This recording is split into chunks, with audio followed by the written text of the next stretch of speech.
উপেক্ষা করে ইউনাইটেড নেশনসের রেজলিউশনকে উপেক্ষা করে এবং ইন্টারন্যাশনাল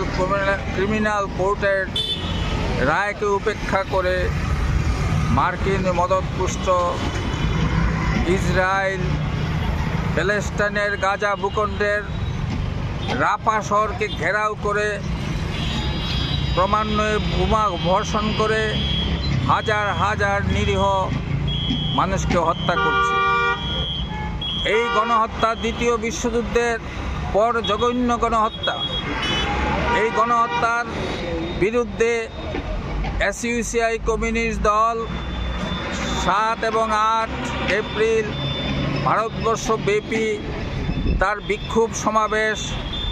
এবং রাজ্যের রাজধানী সহ বিভিন্ন শহরে বিক্ষোভ সমাবেশ, সাম্রাজ্যবাদের বিরুদ্ধে বিক্ষোভ সমাবেশ গড়ে তুলছে এবং এসইউসিআই কমিউনিস্ট পার্টির পক্ষ থেকে সাধারণ সম্পাদক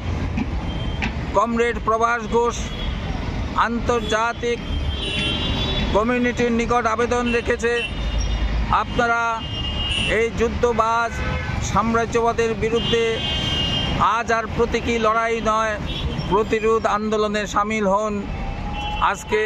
সমাজতান্ত্রিক শিবিরের অনুপস্থিতির কারণে পৃথিবীব্যাপী শান্তিকে বজায় রাখতে গেলে জনসাধারণ এগিয়ে